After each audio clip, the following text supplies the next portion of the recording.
আসসালামু আলাইকুম সুপ্রিয় শিক্ষার্থীবৃন্দ, তোমরা সকলে কেমন আছো? আশা করি প্রত্যেকে ভালো আছো। আজকের এই ক্লাসে তোমাদের সকলকে জানাই স্বাগতম। প্রথমে আমি আমার পরিচয় দিয়ে নিচ্ছি। আমি মমতাজ বেগম, সিনিয়র শিক্ষক, দিদার মডেল হাই স্কুল, আদর্শ সদর, কুমিল্লা। আজকে আমি দশম শ্রেণী ভূগোল ও পরিবেশ বিষয়ে চতুর্দশ অধ্যায় নিয়ে আলোচনা করব। চতুর্দশ অধ্যায়ের আলোচনার শুরুতে আমি কিছু ছবি দেখাচ্ছি তোমাদের একটু খেয়াল করে দেখো ছবিগুলো কিসের। এখানে আমরা দেখতে পাচ্ছি বন্যা, ঘূর্ণিঝড়, খরা এবং জলোচ্ছ্বাস। তাহলে এই ছবিগুলো দেখে আমরা নিশ্চয়ই বুঝতে পারছি আমাদের আজকের যে চতুর্দশ অধ্যায়ের যে পাঠ সেটি হলো বাংলাদেশের প্রাকৃতিক দুর্যোগের সম্পর্কে। আমরা জানি বাংলাদেশ পৃথিবীর অন্যতম প্রাকৃতিক দুর্যোগের দেশ। ঘূর্ণিঝড়, জলোচ্ছ্বাস, বন্যা, খরা ইত্যাদি প্রাকৃতিক দুর্যোগ প্রতি বছরই আমাদের জীবন, সম্পদ ও পরিবেশের বিপুল ক্ষতি সাধন করে। আমাদের ভৌগোলিক অবস্থান এইসব দুর্যোগের অন্যতম কারণ। সুপ্রিয় শিক্ষার্থীবৃন্দ, আমরা আজকে বাংলাদেশের প্রাকৃতিক দুর্যোগের প্রথম যে পাঠটি আছে, দুর্যোগ কি, বিপর্যয় কি, এবং তারপরে জানবো বাংলাদেশের যে অন্যতম প্রাকৃতিক দুর্যোগ বন্যা সে সম্পর্কে। ঠিক আছে, তাহলে আমাদের আজকের মূল পাঠ বাংলাদেশের প্রাকৃতিক দুর্যোগ ও বিপর্যয় নিয়ে।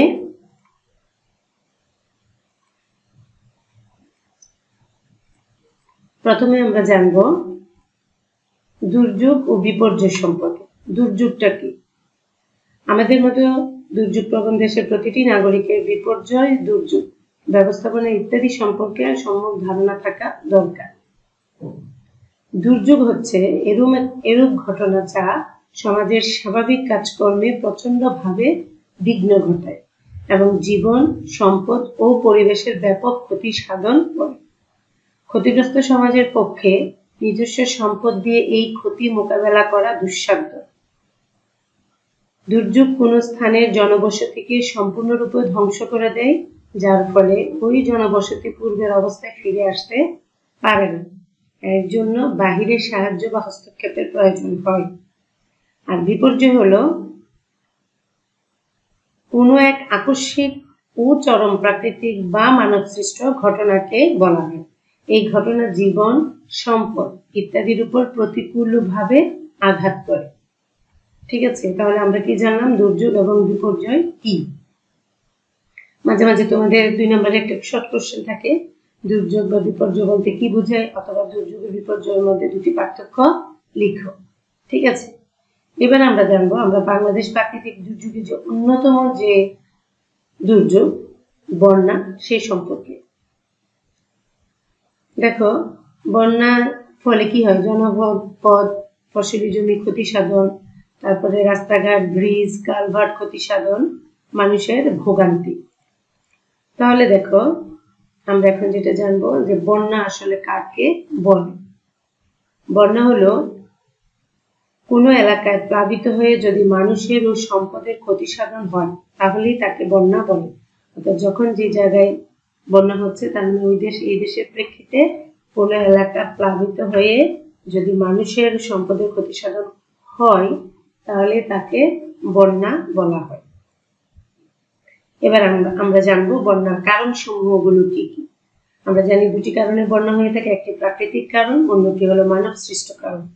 প্রাকৃতিক কারণের মধ্যে আছে উজানে প্রচুর বৃষ্টিপাত, ভৌগোলিক অবস্থান, মৌসুমী জলবায়ুর প্রভাব, মূল নদীর গভীরতা কম, শাখা নদীগুলো পলি দ্বারা আবৃত, হিমালয়ের বরফ গলা পানি প্রবাহ, বঙ্গোপসাগরের তীব্র জোয়ার ভাটা, ভূমিকম্প। আর মানব সৃষ্ট কারণ, নদী অববাহিকায় ব্যাপক বৃক্ষকর্তন, গঙ্গা নদীর উপর নির্মিত ফারাক্কা বাঁধ, অন্যান্য নদীতে নির্মিত বাঁধের প্রভাব, অপরিকল্পিত নগরায়ন। আমরা এগুলোর এখন একটু ছবি আকারে দেখব যে বাংলাদেশের নানা কারণে বন্যা হয়। বাংলাদেশের বন্যার প্রাকৃতিক কারণ সমূহ আমরা এখন একটু ছবি সহ দেখব। আমরা ছবিতে দেখতে পাচ্ছি কি প্রচুর বৃষ্টিপাত হচ্ছে, উজানে প্রচুর বৃষ্টিপাত। তারপরে আমরা দেখতে পাচ্ছি কম গভীরতা সম্পন্ন নদী, এখানে আছে পলি দ্বারা আবৃত শাখা নদী। তারপর আমরা ছবিতে কি দেখতে পাচ্ছি যে হিমবাহের বরফ গলা পানি প্রবাহ, হিমবাহের যে বরফ গলা পানি আছে সেটা আস্তে আস্তে প্রবাহ হচ্ছে, এটা তো ভূমিতেই নেমে আসবে, নিচে নেমে আসবে, তাই না? তাহলে এই সমস্ত কারণ ছাড়াও, প্রাকৃতিক কারণ ছাড়াও মৌসুমী জলবায়ুর প্রভাব বঙ্গোপসাগরের তীব্র জোয়ার ভাটা, ভূমিকম্প, বন্যার জন্য অনেকাংশেই দায়ী। এবার আমরা দেখব মানব সৃষ্ট কারণ সমূহগুলো।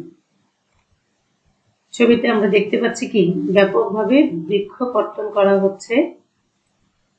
তারপরে দেখতে পাচ্ছি গঙ্গা নদীর উপর নির্মিত ফারাক্কা বাঁধ। এবার আমরা দেখতে পাচ্ছি অপরিকল্পিত নগরায়ন। ঠিক আছে, এই পর্যন্ত। এবার আমরা দেখব বন্যার শ্রেণী বিভাগ। বন্যাকে প্রধানত 3 ধরনের হয়ে থাকে, একটি হলো মৌসুমী বন্যা, আকস্মিক বন্যা এবং জোয়ার ভাটা জনিত বন্যা। এখন এই মৌসুমী বন্যা আবার হয়ে থাকে কয় ধরনের? ঋতুভিত্তিক, বিস্তৃতি ব্যাপক, ক্ষতির পরিমাণ বেশি এবং পানি হ্রাস বৃদ্ধির গতি ধীর। এবার আমরা দেখব আকস্মিক বন্যা আবার হয়ে থাকে 3 ধরনের, একটি হলো পানি হ্রাস বৃদ্ধির গতিরোধ। আকস্মিক বন্যা 2 ধরনের, পানি হ্রাস বৃদ্ধির গতি দ্রুত, আরেকটি হলো পার্বত্য এলাকায় দেখা যায়। জোয়ার ভাটা জনিত বন্যা স্বল্পস্থায়ী, সাধারণ উচ্চতা 3 থেকে 6 মিটার হয় এবং অমাবস্যা পূর্ণিমায় বন্যার রূপ ভয়াবহ। তাহলে এই গেল আমাদের বন্যার শ্রেণী বিভাগ। আমরা বন্যা কয় ধরনের দেখতে পাই? প্রথমে বন্যা হলো 3 ধরনের, মৌসুমী, আকস্মিক, তারপর হলো জোয়ার ভাটা জনিত। মৌসুমী বন্যার ফলে কি কি জিনিস হয় বা কখন হয়? ঋতুভিত্তিক, বিস্তৃতি ব্যাপকই হয়, তার ক্ষতির পরিমাণ বেশি, পানি হ্রাস বৃদ্ধি, গতিটা থাকে খুব আস্তে। আকস্মিক বন্যা হলো পানি হ্রাস বৃদ্ধির গতি হয় খুব দ্রুত, এটা মানে বেশিরভাগ সময় আমরা পার্বত্য এলাকার সমূহগুলোতে দেখতে পাই। আর জোয়ার ভাটা জনিত বন্যা এটা স্বল্পস্থায়ী, খুব বেশিক্ষণ সময় এটা থাকে না, আর এর পানির উচ্চতা থাকে 3 থেকে 6 মিটার, আর এটা বেশিরভাগই দেখা দেয় ভয়াবহ আকারে দেখা দেয় অমাবস্যা পূর্ণিমা সময়। ঠিক আছে, এবার আমরা দেখব বন্যা নিয়ন্ত্রণের জন্য আমরা কি কি ব্যবস্থা গ্রহণ করতে পারি। বন্যার পূর্বাভাস ও সতর্কীকরণ ব্যবস্থা, ড্রেজিং এর মাধ্যমে জলাশয়ের গভীরতা বৃদ্ধি, তারপরে হলো নদীর 2 তীরে বেড়িবাঁধ নির্মাণ, নদীর 2 তীরে ঘন জঙ্গল সৃষ্টি করা। এবার আমরা জানবো যে পূর্বে যে আলোচনাগুলো আমরা দেখে আসছি সেটির মধ্যে আরো কিছু বন্যা নিয়ন্ত্রণ ব্যবস্থা উল্লেখ করা হলো। যেমন এখানে আছে কিছু সাধারণ ব্যবস্থাপনা, দ্বিতীয় কলামে আছে শ্রমসাধ্য ও ব্যয়বহুল প্রকৌশল ব্যবস্থাপনা, তারপরে আছে সহজ প্রকৌশলগত ব্যবস্থাপনা। সাধারণ ব্যবস্থাপনার মধ্যে একে আছে সহজে স্থানান্তরযোগ্য বসতি তৈরি করা, নদীর 2 তীরে ঘন জঙ্গল সৃষ্টি করা, নদী শাসন ব্যবস্থা সুনিশ্চিত করা, বন্যার পূর্বাভাস ও সতর্কীকরণ ব্যবস্থার উন্নয়ন সাধন, পুকুর, নালা, বিল প্রভৃতি খনন করা এবং সেচের পানি সংরক্ষণ করা, প্রতি বছর বন্যা মোকাবেলার জন্য সরকারিভাবে স্থায়ী প্রশাসনিক কাঠামো গড়ে তোলা।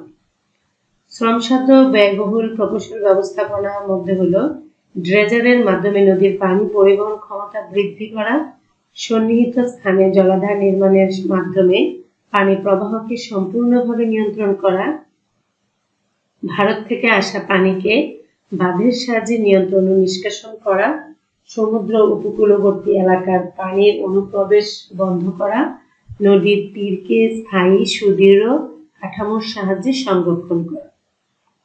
তারপরে 3 নম্বর সহজে প্রকৌশলগত ব্যবস্থাপনা, নদীর 2 তীরে বেড়িবাঁধ দিয়ে পানির উপচে পড়া বন্ধ করা, দেশের সর্বত্র বনায়ন সৃষ্টি করা, রাস্তাঘাট নির্মাণের ক্ষেত্রে পরিকল্পিত পানি নিষ্কাশনের ব্যবস্থা রাখা, বন্যাপ্রবল অঞ্চলের সর্বোচ্চ বন্যা লেভেলের উপরে আশ্রয় কেন্দ্র প্রতিষ্ঠা করা, শহর বেষ্টনীমূলক বাঁধ দেওয়া।